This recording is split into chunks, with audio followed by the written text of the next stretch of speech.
I regularly use Facebook, and apparently that means I am officially old.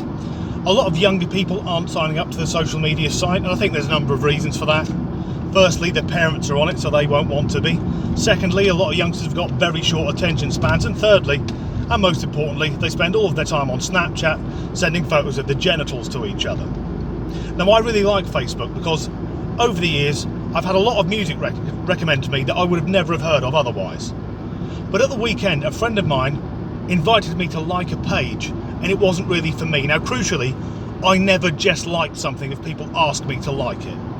For all I know, they may have innocently recommended a band who've got a 12-track album about the virtues of slavery and a 4-track EP denying that the Holocaust happened. But I went to go onto this band's page, and I can't just call them a band, we'll call them A500. That's not their name, it's the name of the road that I'm currently on. And I won't name them because they're American and they'll have lawyers. But the weird thing is, when I clicked onto their page, it didn't just load up like every other page does. No, a questionnaire came up that said, please complete all fields in order for us to process your application to become a fan. You arrogant fucking pricks! The first question is, are you a fan? And I thought, well, I was considering it, but it's getting less and less likely. Second question, what's your favourite song? And if I had filled this form in, my answer would have been nothing that you've fucking written. Question 3, have you seen A500 live? And it continues like this for about 12 questions. And then, even weirder, the terms and conditions. Now, we all know this trick. You scroll through, click the box at the bottom, agree all. No, not with A500. They're all laid out individually.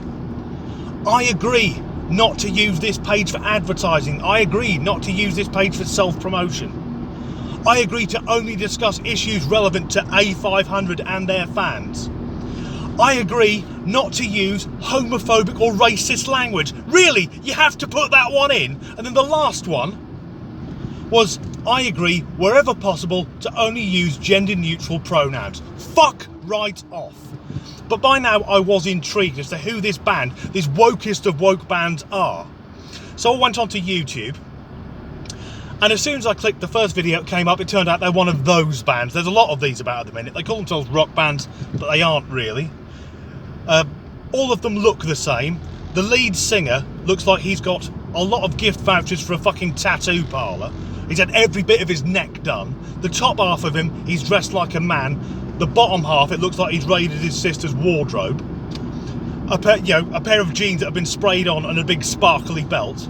The guitar players have always got way too much reverb on, so it sounds like they're playing down a fucking coal mine. And the music is just sort of emotional complaining.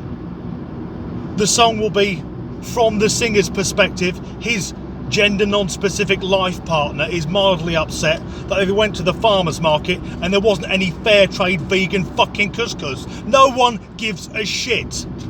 But after I'd watched a few minutes of this bloody awful video, I thought, well, what are they like live then? So I found a live video, and it was scary. Because you know that kids today, people say, oh, they're too heavily medicated. That entire crowd looked like they'd been fucking, well, hit with a tranquilizer. All of them just stood there half asleep. It's the sort of concert, you know when you go to a gig, you get searched on the way in. I bet if you go and see A500, the bouncers probably hand out razor blades. Don't worry, son, if it gets too bad, you can just do your fucking wrists in the second half.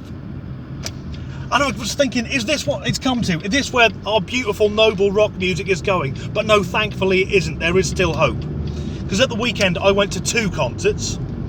One was outside for Staffordshire's finest, Thunderhammer, the best cover band you'll ever see. Outside in the pissing rain, great atmosphere, and I love gigs like this, or concerts like this, because us regular metalheads get to scare the shit out of sales reps who've turned up and put it on corporate expenses. And the night before that, I was in Manchester to watch a Hindi Indian metal band. And it was one of the best things I've ever fucking seen, so there is still hope.